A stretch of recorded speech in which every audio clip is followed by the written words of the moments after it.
The Morrison family, young and full of hope, arrived at their new home, a Victorian mansion full of promise and shadowed gables. It stood on a hill overlooking the town, a silent sentinel touched by time and shrouded in whispers of the past. Excitement filled the air as they unpacked boxes, each member dreaming of new beginnings within these old walls. But even as laughter echoed in the empty halls, a sense of unease settled upon them. A coldness that clung to the air, unexplained drafts that sent shivers down their spines.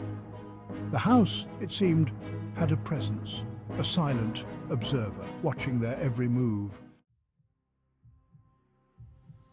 Days turned into weeks, the family settling into their new life. Yet the unsettling feeling persisted. Shadows seemed to dance in the corners of their eyes. Footsteps echoed on the stairs long after everyone was asleep. John, the father, dismissed it as an old house settling. Mary, his wife, couldn't shake off the feeling of being watched. Their children, 10-year-old twins Billy and Sarah, began to whisper of strange noises at night. The house, once a symbol of new beginnings, now held a palpable tension. Its silence was broken only by the creaking of floorboards and the rustling of unseen things. One afternoon, Sarah came running to her mother, her eyes wide with fear. "Mummy, I hear someone talking behind the wall," she whispered, pointing to a door at the end of the hallway. The door, old and made of dark wood, was always locked. John had tried to open it, but it wouldn't budge. He assumed it was just an old storage room forgotten by time. Now Mary listened intently. A faint whisper, barely audible, seemed to emanate from behind the door, like a child's voice, soft and filled with sadness.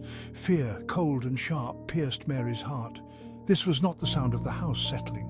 This was something else, something unsettling and unknown. Intrigued and a little frightened, Billy and Sarah became fixated on the whispering door. They would sit outside it for hours, listening, hoping to catch another sound.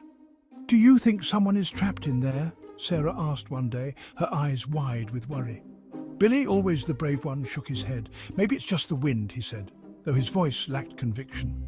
Their curiosity soon turned into a game. They would take turns, pressing their ears against the cold wood, giggling nervously at every creak and groan. One day they heard it again. The whisper, clearer this time, calling their names. The children's whispers about the voice behind the door finally reached their parents. John, trying to soothe their fears, decided to investigate the locked room once again. He examined the door, searching for a hidden latch or a keyhole, but found nothing. Frustrated, he leaned against the wall and suddenly a section of the wall swung inward. Behind the door, hidden in plain sight, was a narrow staircase leading up into darkness. The air grew colder as a musty old smell drifted down from the hidden room above. John, his heart pounding with a mixture of apprehension and morbid curiosity, knew he had to see what lay at the top of those stairs. With a deep breath, John stepped into the hidden staircase, his hand trailing along the rough-hewn wall. Each step creaked under his weight, the sound echoing in the silence of the house. The air grew colder, heavy with the scent of dust and decay. Finally, he reached the top of the stairs and pushed open another door, revealing a large, dusty attic. Moonlight filtered through a grimy window, casting long shadows across the room. Old furniture loomed in the dim light, draped in white sheets that resembled ghostly figures. And in the center of the room, John saw her. A young girl, her back to him, humming softly to herself. The girl turned, her face pale and translucent in the moonlight. Her eyes, large and filled with a profound sadness, met John's. He felt a chill run down his spine, for he knew instantly that this was no ordinary child. This was the source of the whispers, the ghost that haunted his house. "Hello?" the girl said, her voice a mere whisper. "My name is Emma." Over the next few days, the family learned Emma's story.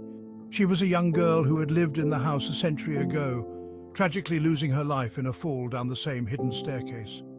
Her spirit, unable to find peace, remained trapped within the walls, her mournful whispers echoing through the decades. The Morrisons, touched by Emma's tragic story, decided to help her find peace. They held a small ceremony in the attic, surrounding Emma's ghostly form with warmth and kindness. As they shared stories and laughter, the atmosphere in the attic shifted. The oppressive gloom lifted, replaced by a sense of peace and tranquility. Emma's form, once shimmering with a cold light, began to glow with a warm radiance.